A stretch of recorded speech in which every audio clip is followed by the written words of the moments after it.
Hello, my dear students. So, today we are going to study one of the important topic in English literature, that is figures of speech. Now, let's see the definition of figure of speech. A figure of speech is a word or phrase used in a non literal sense for vivid effect, that is, for bright effect. It adds beauty and variety to the language and lifts it from a commonplace or monotonous level. Non literal means not using or taking words in their usual or most basic sense. We can also say that words or phrases that makes our language beautiful, effective and impressive is known as figure of speech. Writers of prose and poetry use figures of speech to beautify their language or to make the writing more interesting. Now let's see the types of figures of speech. There are so many types of figures of speech. Here we shall learn some of them. The very first type is simile. Simile. In this figure of speech, comparison is made between two different things having one point in common between them. Words like, as, like, or so, etc., are used for comparison. Or we can say simile means comparison between two different things by using words like, as, and so. We'll see the examples. The very first example is the army came like a storm. So here army is getting compared with storm by using word like. Second example is he is as brave as lion. Now see here he is getting compared with lion by using words as. So simple simile means comparison between two different things by using words like, as and so. Next figure of speech is metaphor. Here comparison is made without the use of words like, as and so. Okay, or we can say metaphor means direct comparison without using words like, as and so. We'll see the examples. The very first example is the snow is a white blanket. Now here snow is getting compared with white blanket, but without using words like, as and so. So we can say snow is directly getting compared with white blanket. Second example is you have a heart of gold. So here you is getting compared with gold without using words like, as and so. Now third figure of speech is personification. Person plus fiction. Fiction means which is not real or untrue. So when non-living objects are given human action, feeling or emotions, it is called personification. Or we can say personification is the giving of human characteristics to non-living objects, animals, deities or forces of nature. We'll see the examples. The very first example is life was cruel to him. Now here see, life was given human quality of suffering and pain. Second example is the roses were smiling and the wind was telling a fairy tale. So here roses have the human activity of smiling and wind has human action of telling a fairy tale. Third example is the sky weeps. Now here we are giving the sky the ability to cry, which is a human quality. So we can say personification means when non-living objects are given human action, feeling or emotions, it is called personification. Next figure of speech is apostrophe. Here, inanimate objects or non-living things are directly addressed by the poet. Or we can say lifeless objects are spoken to as if they were living.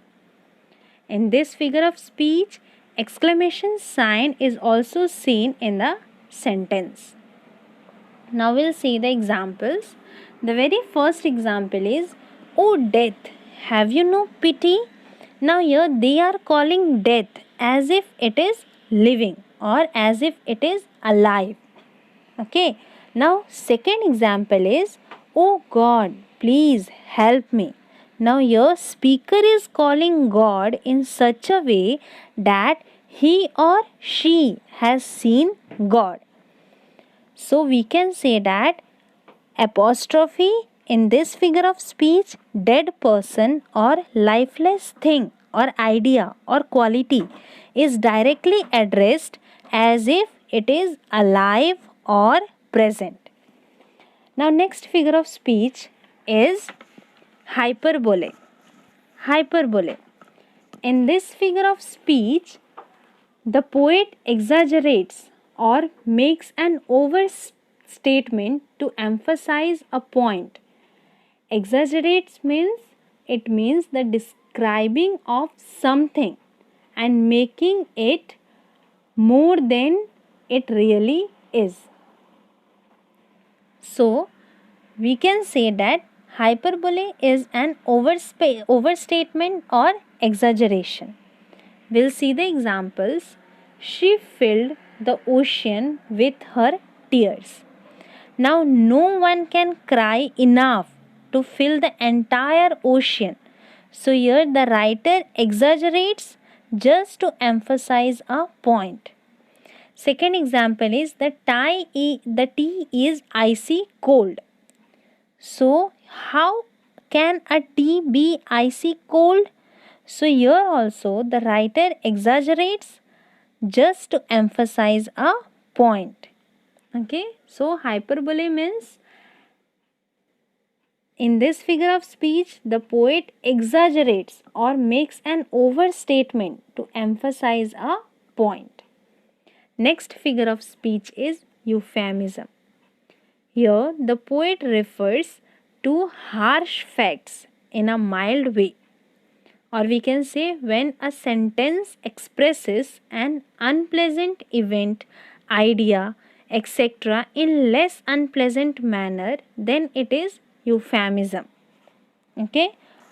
Or to use polite words in place of harsh and impolite.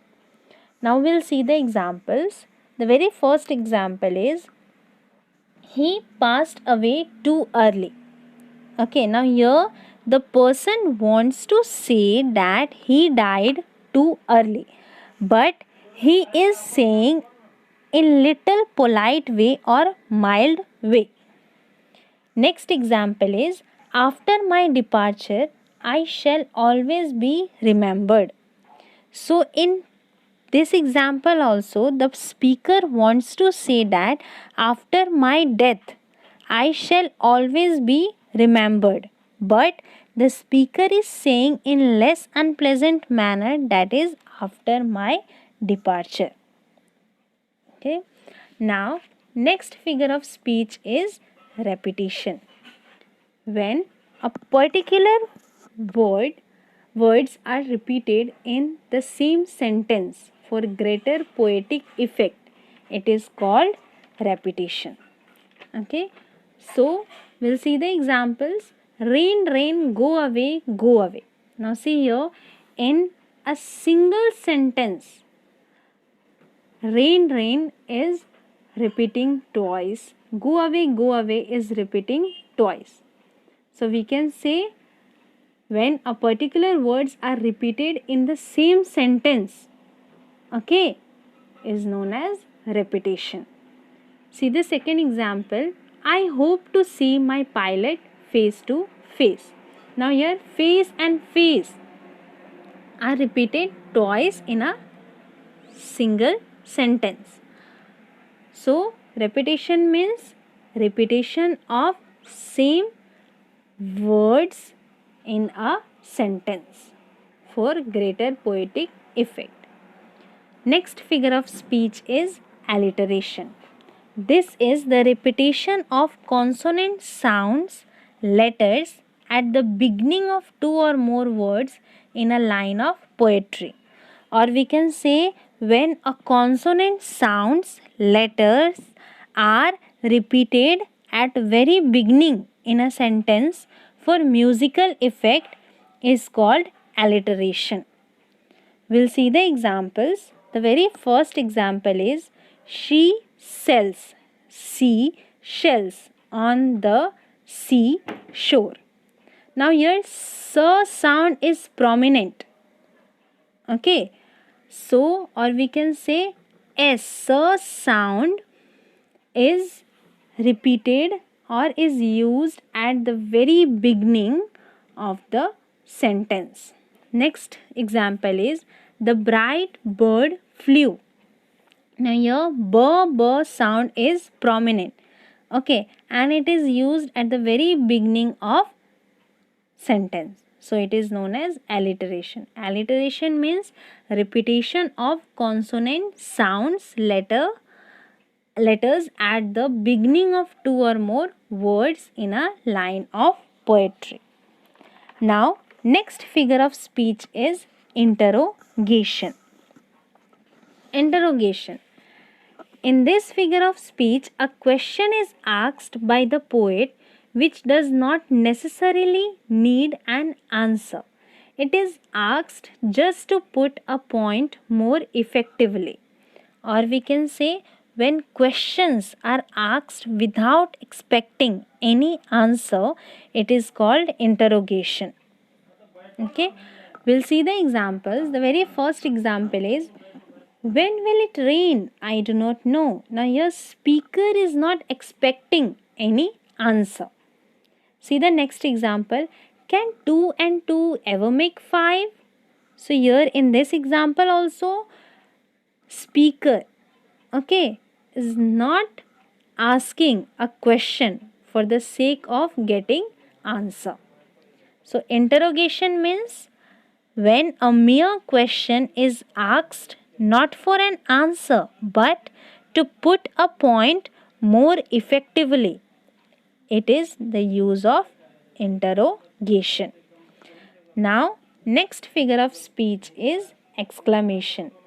In this figure of speech, an exclamatory form of sentence is used to draw greater attention to a plain statement.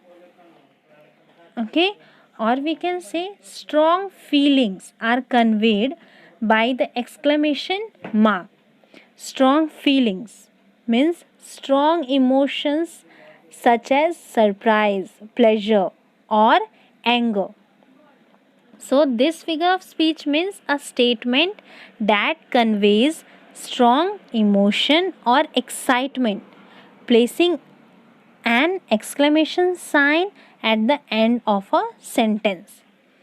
Now, we'll see the example. What a horrible place! So, here the person is saying his or her feelings with great surprise, and the exclamation sign is also there in the last. So, we can say this is exclamation figure of speech. In next example, see what a wonderful phase of life. So, here also the speaker is sharing his or her strong feeling of pleasure. Okay, so exclamation means in this figure of speech, an exclamatory form of sentence is used to draw greater attention to a plain statement. Now, next figure of speech is tautology. Tautology. In this figure of speech, there is a unnecessary repetition of words that are similar in meaning. Okay, or we can say they are used in the same line or couplet to produce greater poetic effect. We can also say that tautology is a repetition of the same idea in different words. Okay, now see the examples. The very first example is I rejoiced at the happy sight. Now here see the meaning of rejoiced and happy sight is same. Okay, see the next example. It was a dull and gloomy night. Here again the meaning of dull and gloomy is same. Okay, so we can say that tautology is the repetition of same idea in different words. Next figure of speech is antithesis.